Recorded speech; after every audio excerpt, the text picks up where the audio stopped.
Halloween Horror Nights 32, See You in the Fog, is right around the corner, and a brand new icon is coming to scare the stuff out of you. But just who is Dr. Oddfellow? What's his backstory? Who's his infamous arch-nemesis? And what university gave him a doctorate degree in circus management? Stay tuned to find out this and other things on this episode of OHR, Universal, Disney, and More.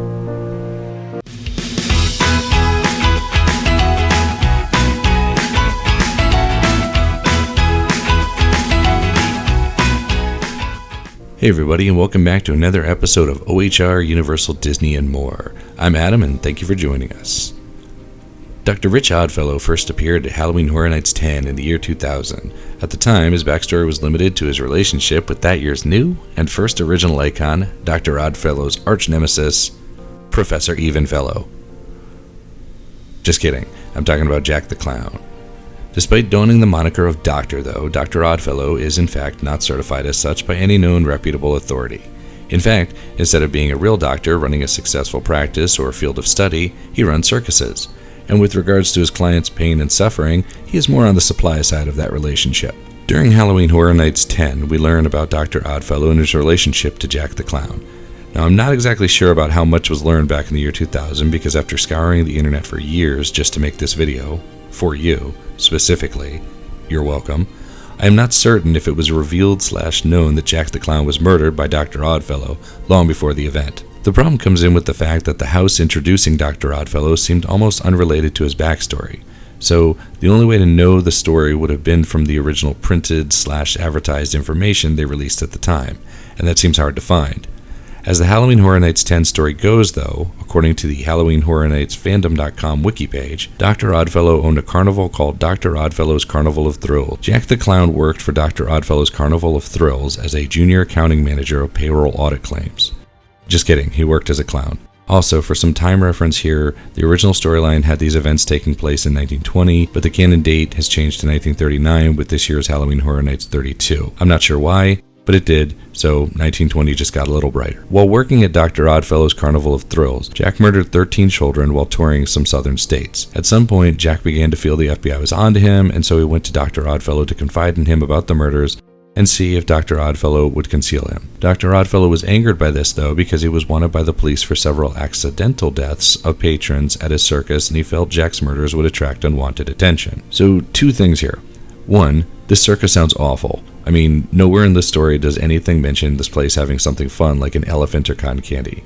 So I'm not sure who was going there, but when your only attraction is murder, then I feel the business is destined to fail regardless of Jack the Clown's liability contributions. 2. The actual haunted house at Halloween Horror Nights 10 in 2000 was officially described as, quote, Dr. Oddfellow needs more exhibits for his traveling tour of torture. He gives you an unguided tour of terror through this nightmarish reflective world. Your challenge to find a way out. So it sounds like Dr. Oddfellow was actually torturing patrons at his circus of thrills rather than deaths being accidental, but I'm not really sure. Anyway, upon hearing Jack's confession, Dr. Oddfellow asked Jack to show him where the bodies were hidden. Jack showed him 3 small trunks where he had stored the bodies, and Dr. Oddfellow subsequently murdered Jack.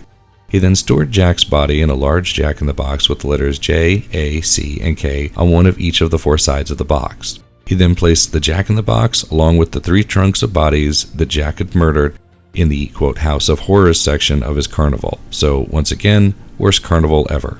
Now, I know you must be thinking, hey, maybe this is why the house at Halloween Horror Nights 10 advertised Dr. Oddfellow needing more exhibits for his traveling tour of torture.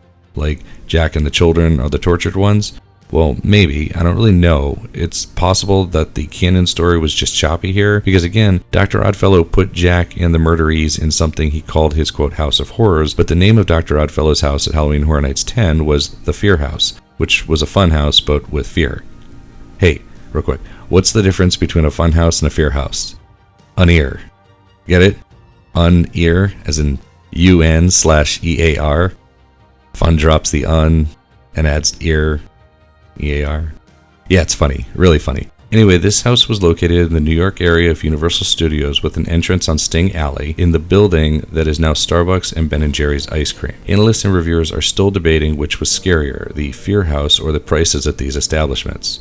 $5 for coffee and $12 for mediocre ice cream? No. The house featured Dr. Oddfellow, warped creatures, a demented carny, disfigured clowns, dark figures, mirror creatures, hideous creatures, a disfigured freak, a chainsaw-wielding clown, an Uncle Sam clown. That would have scared Ben and Jerry for sure, am I right? Booyah. A Mad Hatter, the Strong Man, carnivorous carnies, and a partridge in a pear tree. Sorry, an evil partridge in a pear tree. So here's where things start to get very weird on what is canon timeline. See, I have been trying to keep Dr. Oddfellow's story in sync with the real-world history of Halloween Horror Nights.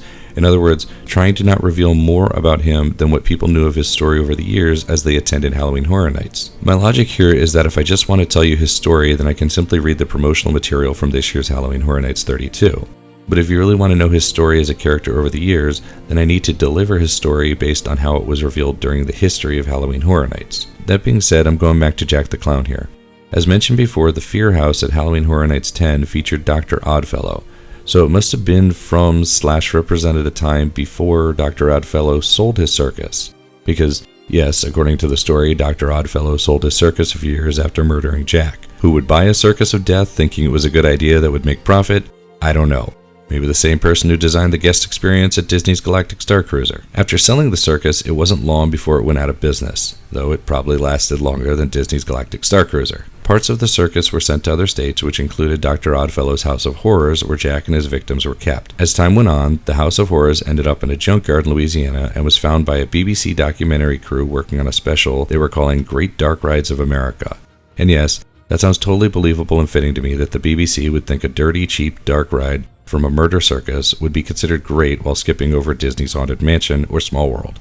After wandering around the House of Horrors a bit, a foul smell of decay led the crew to the trunks with the children's bodies in them, and even more foul-smelling large Jack-in-the-Box. So, of course, they began to play with it by turning the music wind-up lever. Ugh, BBC. As they turned it, eventually it got stuck right before the release, the lights on their equipment went out, and then it began to wind on its own until Jack's decayed body popped out on a spring. At this point, the BBC people finally decided to call the police. Good choice. An investigation was performed, and the bodies were shipped to a Louisiana coroner.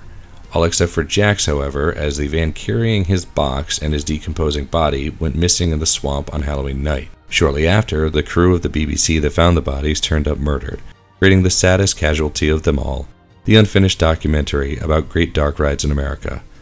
Now, I'll never know where a murder circus ranks among classics like Mr. Toad and E.T. As time went on, urban legends began to form about Jack the Clown, claiming anyone who could help him get revenge on Dr. Oddfellow by turning the crank on his Jack-in-the-Box would get a special reward. In the year 2000, Universal Studios bought the props from Dr. Oddfellow's House of Horror to use at Halloween Horror Nights 10, and one employee tested the legend by turning Jack's Jack-in-the-Box until he popped out, releasing him for good. At this point, Jack must have been something of a more spiritual form than human, because in 2006, at Halloween Horror Nights Sweet 16/Horror Comes Home, Jack was resurrected back into human form by the Prince of Darkness from the 1985 movie Legend. Due to now being in human form, Jack was apprehended by authorities, good job guys, back the blue, and sent to Shady Brook Rest Home and Sanitarium, where he was ironically born years before. Jack then inspired a riot which allowed him the chance to escape and finally pursue Dr. Oddfellow for revenge. In time, Jack found Dr. Oddfellow at his, quote, dark circus and emporium and murdered the heck out of him. He stole Dr. Oddfellow's ringmaster coat, which kicked off the themed events of Halloween Horror Nights 17, Carnival of Carnage, as well as Dr. Oddfellow's silver-headed cane of souls, which was believed to be what kept him alive for so many years. Dr. Oddfellow's story then went silent up until this year with Halloween Horror Nights 32, See You in the Fog, in which we get way more of his backstory. So this brings us up to Halloween Horror Nights 32, wherein Dr. Oddfellow makes his big return. From the 5 scare zones and 1 haunted house dedicated to his backstory, we learn quite a bit about his life outside of just murdering people.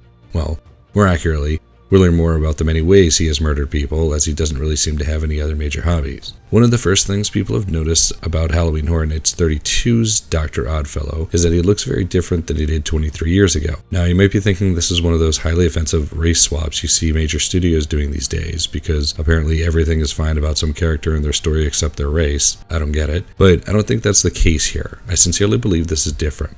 See, we really don't get a lot of information from past events regarding Dr. Oddfellow's appearance. I mean, Outside of the ghoulish-looking guy on his Circus of Thrills poster, we really don't know what he might look like. But seeing as the Dr. Oddfellow we learn about at Halloween Horror Nights 32 is much more than just a circus owner, I kind of think of the ghoulish character from the original posters as more of a mascot or circus employee. This would make sense, as the only major circus owner I'm aware of, P.T. Barnum, also did not put his face on advertisements for his shows.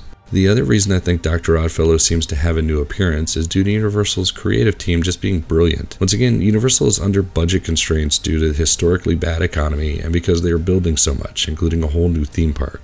I suspect the Universal creative team had the brilliant idea of trying to tie Halloween Horror Nights 32's icon to New Orleans somehow, so they could heavily reuse props and decorations from their annual Mardi Gras celebration. And since voodoo is often connotated with New Orleans, the idea of a voodoo priest just makes sense. That being said, Dr. Oddfellow's new appearance is very much what one thinks of when they picture a voodoo priest. Going back to what we learn about Dr. Oddfellow at Halloween Horror Nights 32, it seems that his story starts sometime in the 1920s when he traveled to the Jungle of Doom, searching for ways to increase his mystic abilities and life. While there, he discovered a crystal skull in an ancient temple, which gave him the power to deform living organisms, which he used on the plants and animals in the jungle, turning them into grotesque creatures.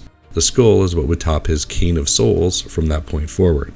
The scare zone for this part of Dr. Oddfellow's story is located near the Central Park area of Universal Studios between Mel's and E.T. In 1939, Dr. Oddfellow's story matches up with the story we heard so far in the first half of this video. Basically, Dr. Oddfellow opens a terrible circus, for some reason people go to it, and he murders them, and then Jack the Clown. But what we learn in addition with Halloween Horror Nights 32 is fascinating. So remember how I said Dr. Oddfellow's murders were, quote, accidental back in the early days of his story, and he was worried Jack the Clown's 13 murders would attract the authorities to his carnival? Well, that wasn't the whole truth. As it turns out, Dr. Oddfellow murdered hundreds of people on purpose by kidnapping them, forcing them to do circus acts, and then sacrificing them while contorting their bodies into one of the 12 symbols of the zodiac. Additionally, throughout the years, several people would sneak into his circus through the bleachers of a circus tent. He'd let them see the truth about his murder circus, then he'd capture them and, of course, murder them. This is where Halloween Horror Nights 32 house, Dr. Oddfellow's Twisted Origins, comes in, as you take the place of one of those non-paying customers sneaking into the circus to witness his disturbing deeds. All of this murder wasn't just for fun though, as his main goal was to have enough souls to sacrifice to the Zodiac so that he could complete a ritual to gain immortality. Eventually he would gain this immortality and burn down his circus to cover the evidence of his mayhem. This again brings up the question of who would buy a murder circus, especially one that has been covered in Zodiac graffiti and burned down. One important thing we learn from this expansion of Dr. Oddfellow's story at this time is that when he murdered Jack the Clown, Jack scratched his face, allowing some of Dr. Oddfellow's blood to drip on him. This is how Jack also became immortal and why he was able to haunt the abandoned circus, murder those BBC guys, and make a return at Halloween Horror Nights 10 in the year 2000. Jack's attack also left a scar on Dr. Oddfellow's face, which would stay with him forever no matter what form he took on. This changing of forms wasn't just putting on a new suit either, because sometime after Dr. Oddfellow burned down his circus, he traveled to the Zodiac dimension where he learned to change his physical form and continued distorting creatures in that dimension because he was a jerk. These creatures are the basis of the Dark Zodiac scare zone that occupies the Hollywood portion of Universal Studios. Sometime in the 1940s, Dr. Oddfellow shipped a crate of his distorted creatures to his warehouse via a San Francisco shipping yard. Unfortunately, these creatures escaped and murdered everyone, so that was a bad day at work. Dr. Oddfellow was there when all this was happening, but instead of helping to collect his parcels, he decided to change his form and join in the murders. As mentioned before though, Dr. Oddfellow was unable to change the scar on his face, so it'll be interesting to see if one of the creatures at the Shipyard 32 Horrors Unhinged scare zone is Dr. Oddfellow in disguise with a noticeable scar. As of the making of this video, only cast members have been allowed to preview Halloween Horror Nights 32, and early pictures don't show Dr. Oddfellow with any scar, so maybe he is in a pre-Jack murder form, or maybe he had some great laser surgery before his big event. I don't know, but it adds at least 10 years to his complexion, and when you're a single murder circus ringmaster on the dating scene, you've got to take every advantage you can get in this market. Anyway, the final chapter we learn about in Dr. Oddfellow's story is that in 1961 he infiltrated a group of vampires using the name Erlo Wolf by telling them he used to be a circus worker until his circus was attacked by vampires and he was turned into one. It sounds like Dr. Oddfellow's goal was to get control of the Vampire Council so he could unleash them in a feeding frenzy in an upstate New York music festival called Music Fest. Using his Cane of Souls, Dr. Oddfellow then absorbed the souls of all the murdered concert goers and vampires. Dr. Oddfellow was able to unleash the vampire coven by standing up to another vampire council member named Olato, who Dr. Oddfellow later murdered, increasing his control over the vampires and giving him more immortality. Which, yeah, how much immortality does a guy need anyways? The Jungle Skull, the Zodiac murders, and now vampire blood. For a guy who accomplishes nothing constructive, he sure wants to have plenty of time to do it. Anyway, these events make up the Vamp 69 Summer of Blood scare zone in the New York area at Halloween Horror Nights 32.